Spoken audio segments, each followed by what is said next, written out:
A crazy report from a Boston Bruins insider has just dropped, revealing that we are about to see a major change in the Boston Bruins organization, but has not detailed anything. In this video, we're going to be breaking down what they said and what this means going forward for the Boston Bruins, specifically for the draft and free agency, as the outcome and the look of the Boston Bruins could be very different than we are looking at right now. We're going to be breaking all of this down here in this video. Very quickly, before we jump into the video, be sure to hit the sub button if you haven't already. We noticed that just over 70% of you guys watching right now are not subscribed to the channel. If you're looking for a spot for all of your Boston Bruins news, you're in the right spot. Hit the sub button. Join me here on the channel. We're covering everything Boston Bruins, but we need to get straight into this, as this report has detailed some pretty wild things, some stuff that we had kind of thought of previously, but are putting us into reality at this very moment here. And we're going to start this one off here from a tweet from Chris Curtis.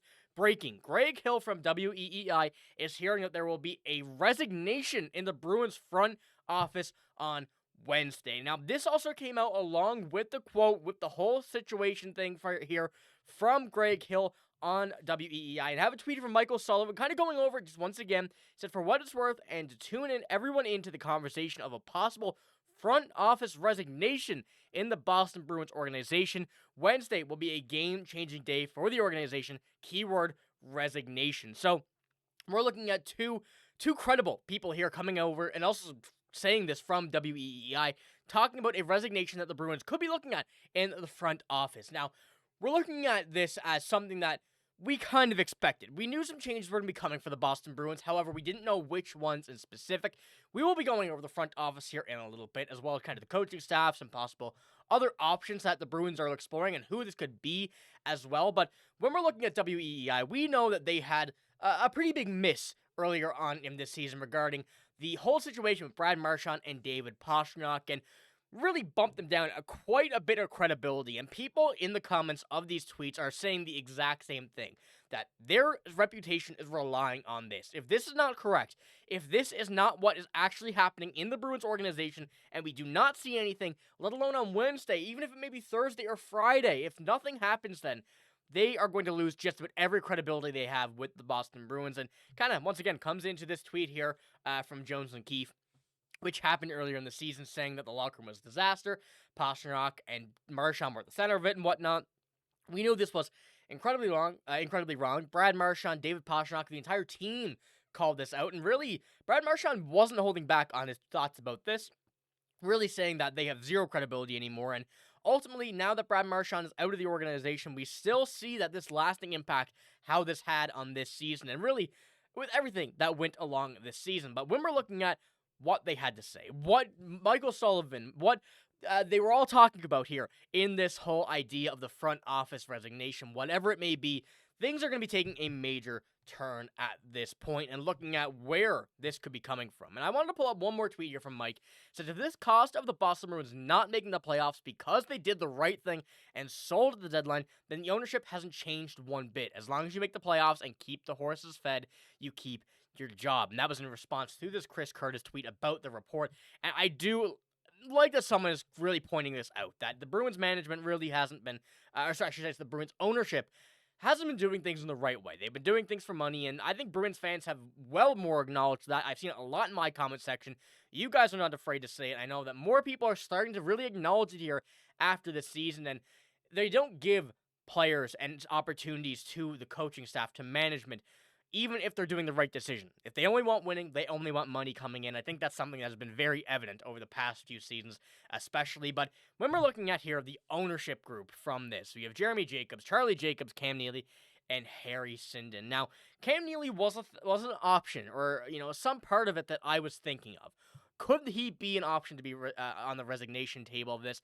I don't really think so. I think that his job more so is going to be in the hands of Charlie Jacobs. I feel obviously he could, if he wanted to, resign, but I don't think this is going to be it. I think that we're looking at really someone that we've been calling for all season, but even after the deadline, even after we were giving him his props, even after we were saying that Don Sweeney had been doing the right thing at the end of the season by making a few moves on some younger players, which we're going to touch on here in a little bit after as well, but also just making the right moves at the deadline, afterwards getting some players up, bringing them up, keeping them up.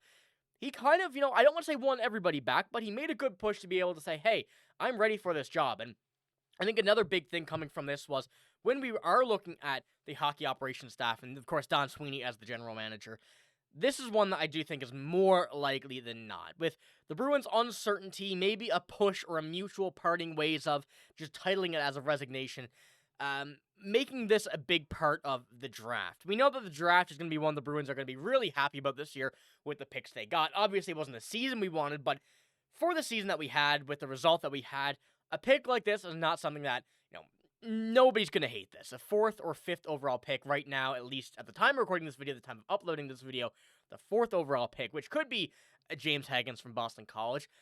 There's uncertainty around the rest of the draft, which the Bruins over the past few seasons have not had as many picks as they do this year, next year, and the year after, which I think is leading the Bruins management, ownership staff to push for someone to be able to draft the players that they believe in and make some better pushes over these next few draft years compared to what we have seen over the past. So when we're looking at someone big enough to draw a report like this, but also someone who really is not being announced right away, in my mind, it's either going to be Don Sweeney or Cam Neely, but I'm really leaning towards more, at least right now, of a Don Sweeney here. Because when we go back and look at what the Chris Curtis had to say, hearing that a resignation in the front office on Wednesday. So looking at either the ownership group, which front office could technically be also still Cam Neely, Charlie Jacobs, Jeremy Jacobs, I don't think it'll be either of those. Harry Syndham, probably not.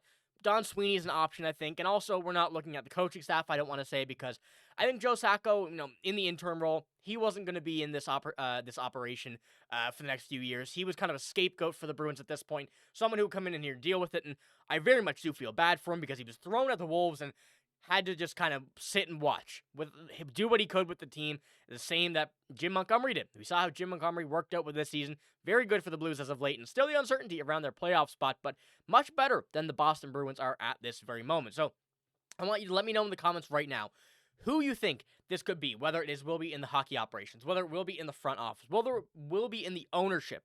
We know it's going to be someone important, but we don't know who. Who do you want it to be? Who do you think it'll be? And do you trust this report from WEEI? I think that's the big thing as well here.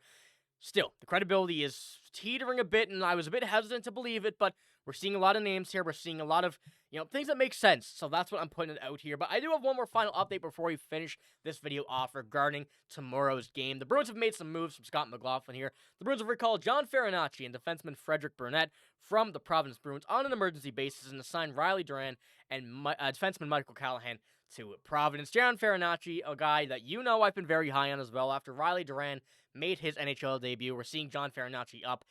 Too little, too late, but I guess the Bruins are still continuing to get this good look for who is a possibility of cracking this lineup next year, who they want to see next year, and really try to fill out the rest of the offense after there's going to be a few holes, a few people re-signed, and maybe a big free agency haul. We're going to have to wait and see, but I do like the outlook of a lot of young players coming up next season from the Providence Bruins.